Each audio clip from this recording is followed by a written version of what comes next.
오늘도 영민한 투자 스탁벅스 문을 열었습니다. 매니저님 안녕하세요. 네, 반갑습니다.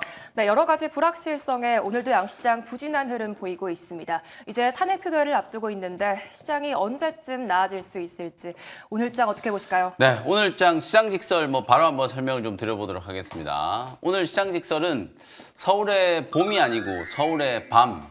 지금 서울이 완전 밤처럼 깜깜하죠. 네. 오늘 오전에도 정말 온갖 확인되지 않은 뉴스들부터 해가지고 사실 입에 담기 어려울 정도의 이런 루머들이 많이 좀 퍼뜨려지고 있는 그런 상황인 것 같은데 앞서 우리 노학 매니저님께서 아주 속 시원하게 설명을 해주셨잖아요. 사실 시장의 관점에서 봤을 때 탄핵 표결은 민주적인 절차에 의해서 이제 되든 안 되든 일단은 지금 내일로 예정이 좀 되어 있고 시간이 앞당겨질 수도 있다 이런 얘기들도 막 나오고 있는데 어쨌든 탄핵 표결 자체는 어쨌든 절차에 의해서 하면 되는 건데 지금 시장이 오늘 오전장에 또 한 번 크게 요동친 건 계엄령이 또다시 나올 수도 있다라는 이제 우려가 부각이 좀 되면서 원달러 환율이 1,429원까지 또 급등이 나왔었고요.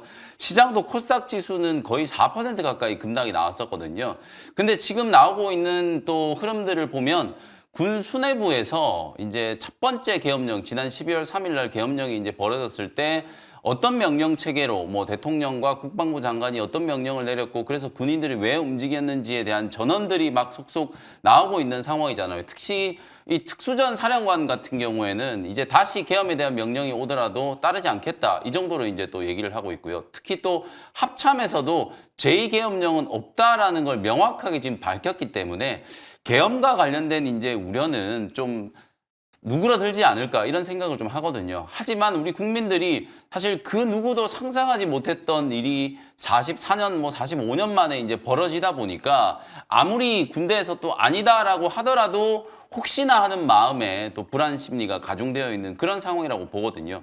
그리고 이제 탄핵과 관련된 표결은 지금 여당에서 일부 의원들이 사실상 탄핵을 좀 동의한다 이런 이제 의원들도 벌써부터 몇 명 좀 나오고 있는 상황이어서 아마 이제 내일 원래는 예정된 시간이 내일 저녁 7시인데 이걸 2시간 앞당긴다 혹은 오늘로 또 앞당긴다 이런 얘기들이 좀 나오고 있는데 탄핵 절차야 의원들끼리 또 물밑에서 또 협상을 하고 어쨌든 8표가 지금 여당 쪽에서 이탈표가 나와야 탄핵이 이제 가결되는 거기 때문에 그 부분은 우리가 조금 더 지켜봐야 되는 부분이다. 그래서 결국 우리 국내 증시가 지금 오로지 이런 정치적인 리스크 글로벌 증시의 흐름하고도 완전히 무관한 지금 디커플링이 좀 되고 있고 오직 우리 국내 정치 리스크로 인해서 주가가 크게 출렁거리잖아요. 우리 대한민국 헌정 역사상 지금 3번의 탄핵 사태가 있었거든요. 노무현 전 대통령, 박근혜 전 대통령, 그리고 이번에 윤석열 대통령 이렇게 이제 3분이 이제 탄핵 소추안이 이제 의회에 상정이 지금 되어 있는 상황인데 처음 겪는 일이 아니고요. 과거에 여러 차례 이제 겪어보면서 첫 번째는 탄핵 자체가 이제 헌재에서 이제 부결이 좀 됐고 두 번째는 탄핵이 이제 인용되면서 대통령이 자리에 물러났고 이번에 세 번째는 또 어떻게 될 것인지를 우리가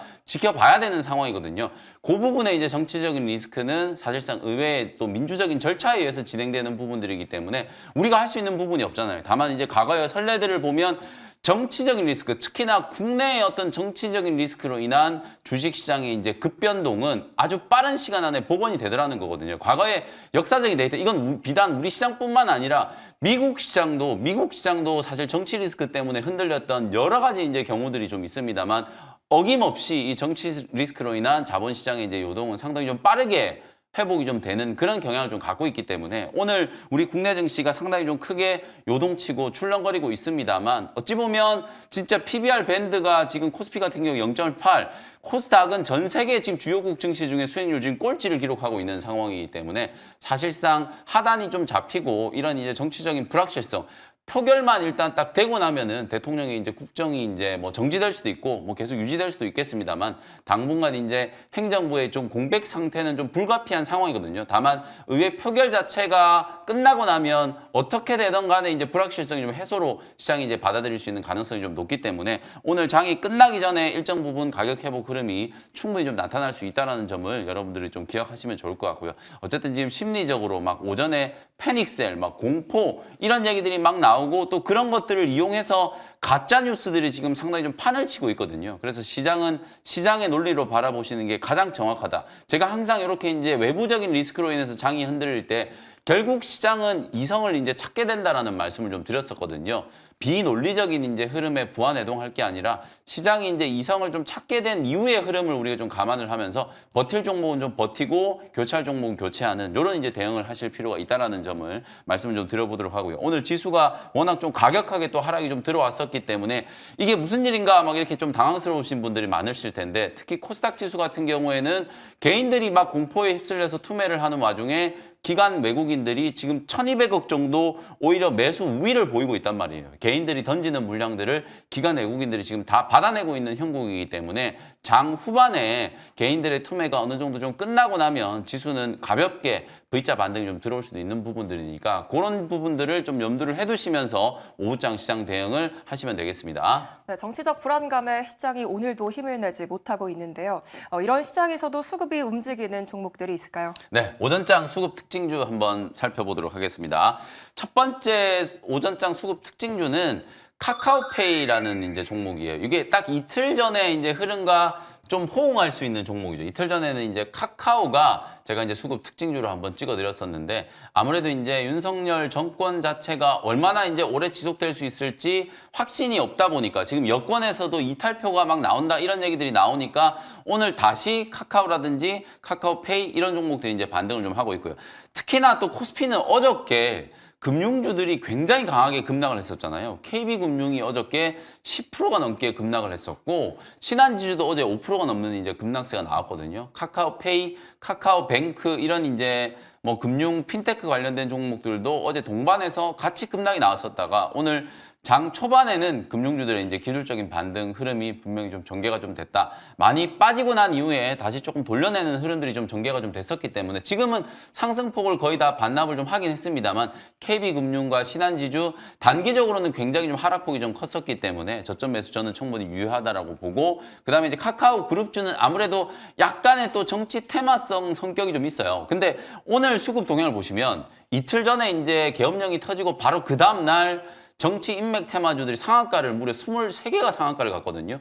근데 오늘은 지금 현재 시점에 보면 딱 2개 정도 지금 상한가에 들어가 있어요. 하나는 또 정치 테마와 관련된 이슈가 아닌 다른 이슈로 지금 상한가 들어간 거거든요. 그러니까 그때 당시보다는 지금은 아무래도 이제 테마주들의 수급 강도도 조금은 좀 약해졌다.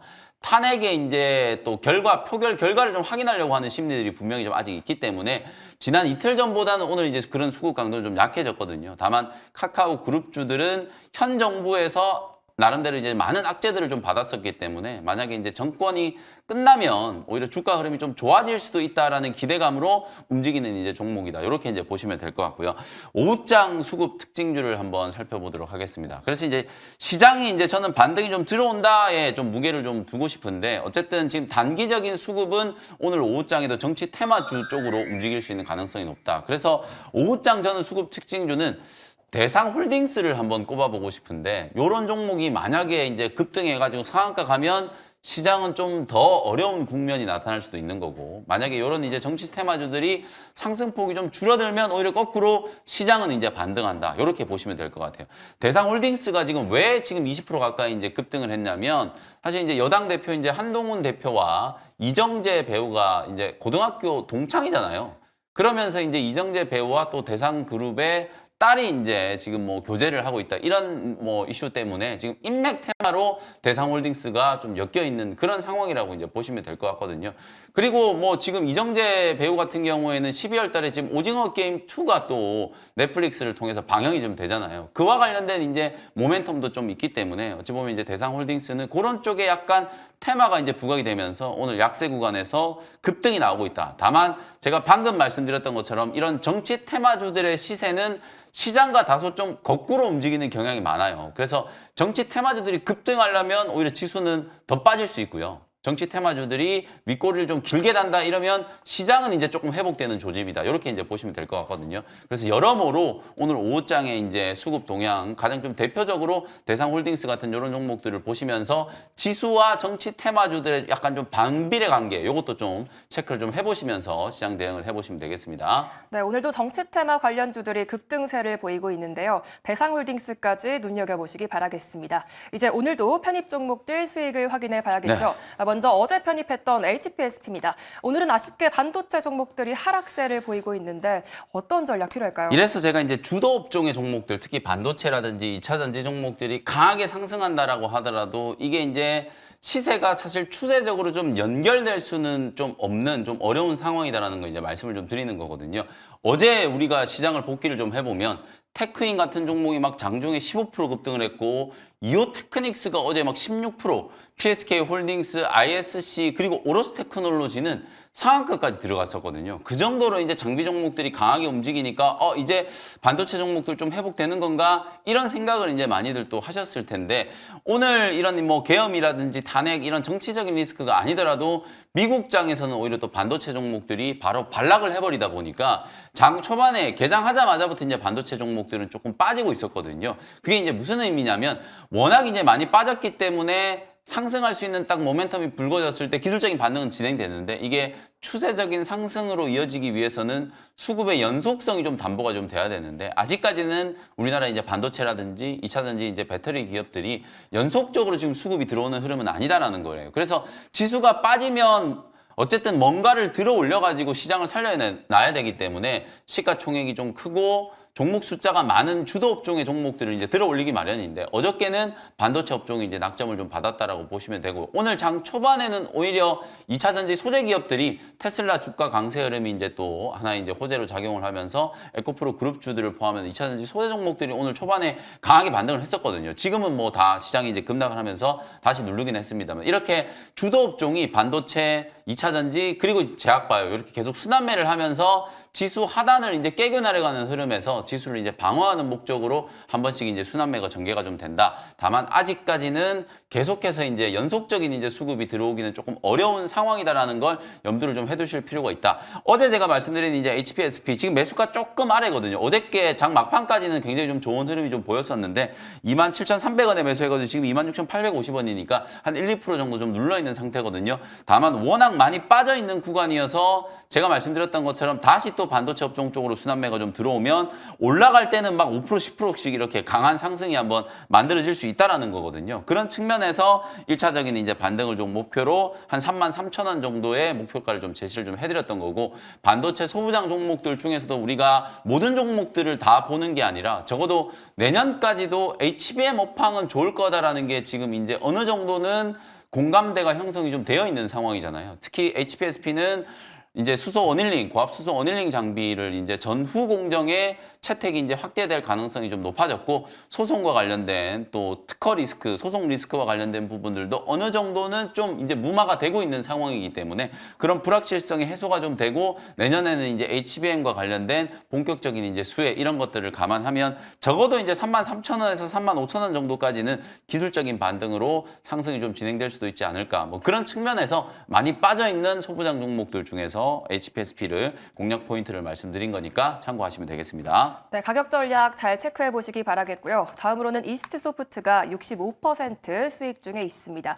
AI 소프트웨어 종목들이 장 초반까지는 분위기가 좋다가 지금은 좀 빠지고 있거든요. 네. 이 종목 어떻게 보실까요? 지수가 이제 급락을 하면서 개별주들의 변동성이 굉장히 커졌어요. 오늘 이스트 소프트도 장 초반에 이게 갭상승 출발해가지고 플러스 7%까지 올랐던 게 마이너스 11%까지 빠졌으니까 오늘 분봉을 보시면 고점 대비하면은 거의 15% 이상 급락이 나온 거나 마찬가지거든요. 그 정도로 변동성이 좀 심했는데 제가 오늘 이스트 소프트를 리뷰를 해드리는 이유가 이게 뭐 수익이 많이 났다라는 걸 말씀을 드리기 위한 게 아니라 AI 소프트웨어 관련된 종목들이 변동성이 크지만 여전히 관심을 좀 가지셔야 된다는 말씀을 좀 드리기 위해서 리뷰를 해드리는 거예요. 실제로 장이 변동성이 크기 때문에 개별 섹터의 종목들 받아주는 수급이 없으니까 차익 매물이 나오면 그냥 급락이 나올 수 있는 상황이거든요. 근데 코난 테크놀로지라든지 이스트소프트, 솔트룩스 이런 기업들은 내년도에 실적 턴어라운드에 대한 기대감 그리고 제가 시장을 여러 갈래로 이제 좀 카테고리를 좀 나눠서 본다라고 하면 여전히 트럼프 트레이드 수혜주들은 주목을 좀 하셔야 된다라는 말씀을 좀 드렸잖아요.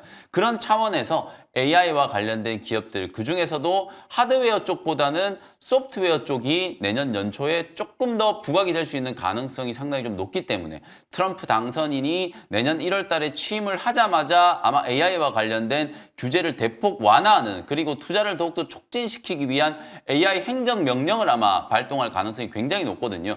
그런 측면에서 봤을 때 아직도 모멘텀이 좀 살아있기 때문에 오늘 변동성이 좀 크다라고 해서 AI 소프트웨어 기업들을 외면하면 안 된다라는 거거든요. 그래서 조정을 이용해서 이제 살 수 있는 기업들, 물론 이제 이스트소프트는 주가가 굉장히 많이 올라서 이제 고점 부근에 좀 있습니다만 한글과 컴퓨터라든지 솔트룩스, 코난 테크놀로지, 셀바스 AI 이런 기업들은 바닥에서 이제 꿈틀대는 기업들이고 실제로 실적도 흑자 전환이 기대되는 이제 종목군들이거든요. 그런 종목들은 내년 1월까지는 단기적인 모멘텀이 충분히 좀 부각이 될 수 있고, 그리고 1월 달에 CES가 있잖아요. CES가 결국에는 또 로봇이라든지 AI, 이게 가장 큰 또 메인 테마가 될 거기 때문에 그런 흐름들을 좀 감안을 해보면 여전히 이제 조정을 이용해서 좀 공략해야 되는 종목군들이니까 이스트소프트와 관련되어 있는 또 AI 소프트웨어 기업들은 계속해서 좀 관심을 좀 가지시다. 변동성에도 불구하고 오히려 단기 조정이 좀 크게 들어오면 매수 기회로 좀 활용하실 필요가 있다라는 점을 다시 한번 강조를 좀 해드리겠습니다. 네, 내년 연초까지 기대해 볼 수 있다라고 말씀해 주셨고요. 홀딩 전략 말씀해 주셨습니다.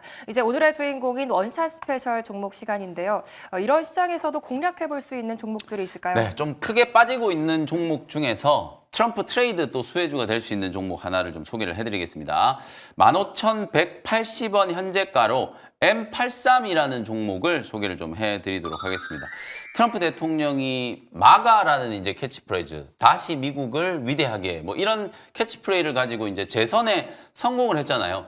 요걸 그대로 이제 따가지고 일론 머스크가 다시 게임을 위대하게 이런 이제 얘기를 하면서 AI와 이제 게임을 이제 결합한 새로운 산업을 이제 추진을 하려고 하거든요. 일론 머스크는 진짜 이제 대단하잖아요. 페이팔 창업부터 해가지고 핀테크를 만든 사람도 이제 일론 머스크고, 테슬라라는 기업을 창업을 해서 지금 전 세계에서 전기차 점유율, 압도적인 점유율을 자랑하는 테슬라라는 기업을 이제 키워냈고, 그리고 지금 현재도 스타링크를 포함해가지고 정말 많은 이제 뭐 우주 항공과 관련된 거, 또 뇌의 칩을 이식시키는 뉴럴링크, 뭐 이런 이제 기업들까지도 새롭게 이제 창업을 해서 본인들이 이제 또 지휘를 하고 있는 그런 상황이라고 이제 보시면 되는데, xAI라는 또 기업을 통해서 AI 스튜디오를 만들어서 여기서 또 게임을 개발하겠다라고 하는 게 일론 머스크의 이제 보관이에요. 실제로 지금 시대가 정말 많이 바뀌고 있다 보니까 가상화폐 시장도 접근성이 굉장히 높아져서 우리나라도 연령이 상당히 좀 높으신 60대 이후의 고연령층이 원래는 가상화폐 투자를 거의 안 하다가 요즘에 이제 국내 주식시장도 좀 부진하고 미국장 랠리, 또 비트코인 랠리 이런 것들 때문에 가상화폐 시장도 굉장히 많이 이제 또 투자를 하시잖아요. 마찬가지로 이제 게임이 젊은 층의 이제 전유물이다 이렇게 이제 생각을 했었지만, 앞으로 이제 AI와 게임이 이제 결합된 그런 많은 게임들이 이제 출시가 좀 되면 연령층도 확대가 되고 시장도 굉장히 좀 광범위하게 확산이 좀 될 수밖에 없다라고 보여지거든요. 그리고 이제 결정적으로 일론 머스크가 로보택시와 자율주행을 이제 테슬라를 통해서 추진을 하고 있는 상황이잖아요. 그러면 우리가 자동차에 탑승을 했을 때 내가 운전을 하지 않고 이제 차 안에서 뭘 할 것인가? 영화를 보거나 드라마를 보거나 게임을 하거나 차 안에서 할 수 있는 인베디드 솔루션, 컨텐츠 이런 것들이 또 굉장히 중요해질 수밖에 없거든요. 그러니까 결국은 일론 머스크는 그런 사업들을 다 지금 연결시켜가지고 새로운 이제 프로젝트를 추진하고 있는 상황이기 때문에 AI 게임과 관련된 부분들 굉장히 좀 주목을 받을 가능성이 좀 높다. 특히 M83 같은 경우에는 특수효과나 VFX 이런 기술들을 가지고 있고 국내 시장에서 점유율 3위 정도 되지만 최근에 상장되고 난 이후에 이 회사가 디블라트라고 하는 기업을 인수를 했어요. 이 회사가 실제로 AI 게임 엔진을 직접 개발한 그 기술력을 가지고 있는 기업이기 때문에 요 AI 이제 게임 회사를 인수했다라는 게 일론 머스크의 이제 수혜다. 이런 식으로 이제 주가가 시장에서 이제 반응을 좀 했다라고 보시면 될 것 같거든요. 오늘 좀 8% 가까이 좀 밀리고 있는 구간이었기 때문에 저점 공략을 한번 해봤고요. 1차 목표가는 17,500원, 손절가는 13,000원 정도 참고하시면 되겠습니다. 네, M83 목표가 17,500원, 손절가 13,000원 제시해 주셨습니다. 두 번째 원샷 스페셜 종목은 어떤 종목일까요? 네, 두 번째 종목은 또 제약바이오 종목, 역시나 좀 빠지고 있는 종목이기 때문에 눌림목 공략을 한다라고 생각하시면 될 것 같고요. 16,610원 현재가로 셀비온이라는 종목을 소개를 좀 해드리도록 하겠습니다. 이 종목 제가 어저께 퓨처캠 리뷰를 해드리면서 국내 지금 전립선암 신약을 개발하고 있는 두 기업이 다 급등을 했다. 어저께 셀비온 장중에 20%가 넘는 급등세가 나타났었고 퓨처캠도 20%가 넘게 급등을 좀 했었었죠. 오늘 주가가 월선 눌림목이 딱 들어와서 지금 아래 꼬리에 좀 달리고는 있는데 어쨌든 저는 단기 눌림목이라고 생각하고 셀비온 충분히 한번 공략을 좀 해볼 수 있지 않을까라는 생각이 좀 들고요. 이 회사도 역시나 이제 방사성 진단제 질환제, 방사성 의약품을 전문적으로 만드는 기업이라고 보시면 될 것 같고 동일한 리간들을 활용해서 진단과 치료제를 동시에 이제 개발할 수 있기 때문에 상당히 좀 효율적이라고 이제 보시면 될 것 같거든요. 최근에 이제 발표된 전립선암 임상 이상의 이제 결과, 물론 국내 환자들을 대상으로 한 임상 이상 결과예요. 결과가 객관적 반응률이 47.5%, 플루빅토 대비해서도 상당히 좀 높은 객관적인 이제 반응률을 공개를 하면서 지금 상업화에 대한 일정을 회사에서 명확하게 지금 제시를 좀 해주고 있는 상황이거든요. 내년 4분기에 국내 이제 시판을 목표로 열심히 지금 임상을 개발하고 있고 실제로 이런 이제 의약품들 중에서 긴급 사용 승인을 통해서 임상 3상이 최종적인 결과가 나오기 전에 안전성과 유효성이 어느 정도 입증이 좀 되면 임상 2상의 결과만으로도 시판이 가능하거든요. 실제로 퓨처캠이 지금 개발하고 있는 전립선암 심리약 FC705 같은 경우에는 국내 식약처에 지금 긴급 사용 승인을 받은 상태예요. 2차, 3차 치료제로 기존에 이제 전립선암 치료제를 썼는데도 불구하고 약효가 전혀 듣지 않는 환자들에 한해서 신약을 활용할 수 있게 이제 식약처에서 승인을 해준 거거든요. 그런 식으로 이제 상업화 시기가 앞당겨질 수 있는 상황이기 때문에 일단 셀비오는 내년 4분기 정도로 이제 상업화 목표 시기로 좀 잡고 있고 2026년 이후에는 매출액이 좀 빠르게 성장을 해서 연간 한 300억에서 400억 정도 지금 매출을 목표로 하고 있는 상황이다. 이렇게 보시면 되겠습니다. 뭐 글로벌 제약사들과의 또 협상력이라든지 이런 것들이 또 높아질 수 있을 만큼 임상의 이제 중간 결과가 좀 좋았었기 때문에 전립선암 신약을 개발하는 기업으로 또 셀비온도 관심을 한번 가져보시면 좋을 것 같고요. 목표가는 2만 원, 손절가는 14,000원 참고해 보시면 되겠습니다. 네, 앞으로의 성장성이 기대되는 셀비온까지 잘 들어봤습니다. 이번 주도 참 대응하기 힘든 한 주였는데 다음 주 시장 전략 어디서 볼 수 있을까요? 네, 11월 달에 이제 좀 고난이 끝나는 줄 알았더니 네. 전혀 다른 지금 새로운 지금 고난이 12월 첫째 주에 좀 펼쳐졌거든요. 그래서 뭐 주말에 또 탄핵 관련된 표결도 예정되어 있으니까 다음 주 시장 전략 제가 말씀드리도록 할 테니까요. 장 끝나고 오후 4시 무료 공개 방송 많은 참여 부탁드리도록 하겠습니다. 무료 방송에서도 많은 소통 부탁드리겠고요. 계속해서 이어지는 투자의 눈 시간에서도 끝까지 채널 고정 부탁드리도록 하겠습니다. 매니저님 감사합니다. 고맙습니다.